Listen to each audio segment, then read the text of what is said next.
Doctor S R. Ranganathan ने UGC में पुस्तकालयों के विकास के लिए कई सुझाव दिए।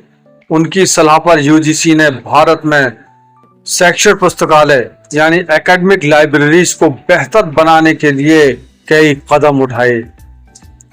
Doctor S R. रंगनाथन ने बहुत सारी किताबें लिखी। उन्होंने पुस्तकालय यानी कि लाइब्रेरी साइंस में लगभग 50 से ज्यादा किताबें और 2000 से ज्यादा लेख लिखे। तो मैं डॉक्टर काशिफ, मेरे चैनल का नाम है डॉक्टर काशिफ ऑनलाइन, मैं आपका स्वागत करता हूं। आज मैं आपके लिए डॉक्टर एस.आर. रंगनाथन की के जीवनी यानी उनकी जो कंट्रीब्यूशन है, बहुत जीवनी तो नहीं कहूँगा, जो उनका कंट्रीब्यूशन है मैं उसको आपको साझा करना चाहता हूँ। अगर मैं उनकी जीवनी बताने बैठ गया तो बहुत लंबी मुझे लगता है बात ही नहीं खत्म हो पाएगी। इतना बड़ा उनका जो है जीवनी और कंट्रीब्यूशन है।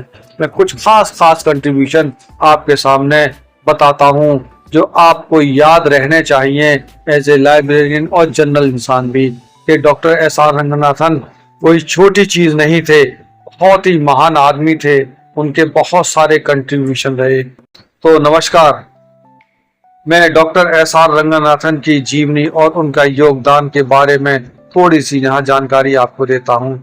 Doctor S R. रंगनाथन श्याली रमामितम रंगनाथन को भारतीय पुस्तकालय यानी इंडियन लाइब्रेरी साइंस का जनक यानी कि उनका मेन आदमी माना जाता है।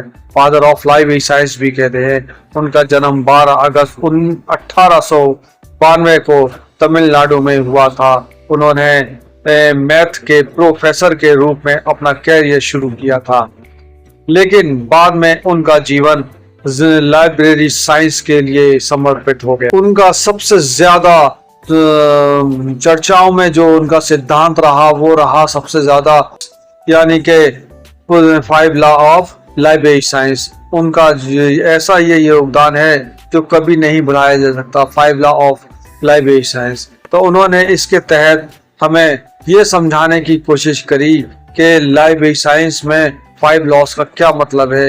ये उनका सबसे बड़ा और सबसे मशहूर योगदान है जो लाइब्रेरी साइंस की नींव है। ये 5 नियम इस प्रकार है कि बुक आर फॉर यूज, किताबों को बंद करके नहीं रखना चाहिए बल्कि उनका ज्यादा से ज्यादा इस्तेमाल होना चाहिए। एवरी रीडर हिज, और हर बुक हर किसी को उसकी पसंद और जरूरत के हिसाब से एक किताब मिलनी चाहिए। एवरी बुक्स इट्स रीडर, यानी हर किताब का कोई ना कोई पाठक होता है यानी कि पढ़ने वाला होता है जिसे वे किताब मिलनी चाहिए। और 4th लॉ जो मैं सबसे ज्यादा इम्पोर्टेंट समझता हूँ, save the time of the reader, यानी लाइब्रेरी की व्यवस्था ऐसी होनी चाहिए कि पढ़ने वाले को अपनी जरूरत के हिसाब से किताब ढूंढने में ज्यादा टाइम ना लगे और फौरन किताब मिल जाए। और 5वां लॉ यानी ये तो बहुत ही जबरदस्त लॉ है। इसमें उन्होंने बताया कि library is a growing an organism, यानी कि पुस्तकालय के समय के साथ साथ बढ़ता है। लाइब्रेरी क्या होती है, वक्त के हिसाब से बढ़ती है और ग्रो होती रहती है और इसमें नई किताबें जुड़ती रहती हैं। इन नई किताबों और नए विचार आते रहते हैं। ये सबसे बड़ा उनका 5वां लॉ था। इस तरीके से इन 5 लॉ के बाद उन्होंने बहुत सारी स्कीम्स दी यानी कि थ्योरीज दी। तो जैसे उन्होंने कॉलम क्लासिफिकेशन, जिसे हम शॉर्ट फॉर्म में सीसी कहते हैं, उन्होंने किताबों को व्यवस्थित करने के लिए ये क्लासिफिकेशन स्कीम बनाई। इसमें कोलन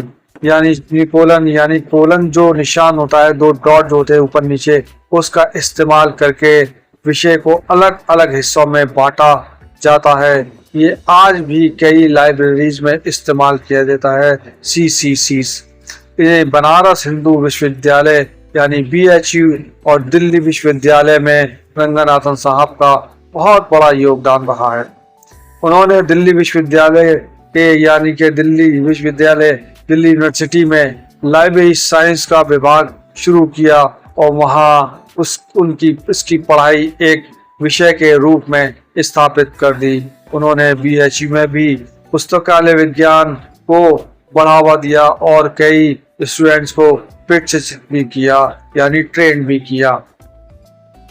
यानी कि आप समझिए SR रंगनाथन ने UGC जो यूनिवर्सिटी ग्रांट कमीशन है उसमें भी अपना बहुत बड़ा रोल निभाया और उन्होंने UGC में लाइब्रेरी, साइंस लाइब्रेरी के विकास के लिए कई सुझाव दिए।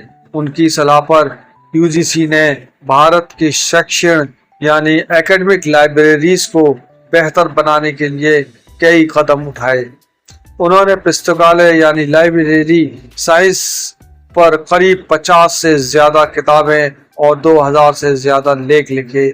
उनकी कुछ मशहूर किताबें इस तरह हैं: the 5 law of library science, colon classification, prolegomena to library classification आदि वगैरह। उन्होंने भारत में लाइब्रेरी मूवमेंट चलाया और कई इस स्टेट्स में लाइब्रेरी एक्ट्स लाने में मदद करी। डॉक्टर रंगनाथन ने अपना पूरा जीवन भारत में लाइब्रेरी को आधुनिक बनाने और उन्हें आम लोगों तक पहुंचाने के लिए समर्पित कर दिया। उनके काम की वजह से ही आज भारत में लाइब्रेरी साइंस एक महत्वपूर्ण विषय है। मुझे उम्मीद है ये जानकारी आपको बहुत पसंद आई होगी। अगर पसंद आई है तो मेरे चैनल डॉक्टर काशिफ ऑनलाइन को आप लाइक करिए, सब्सक्राइब करिए और लोगों के साथ शेयर करिए। बहुत बहुत शुक्रिया, धन्यवाद।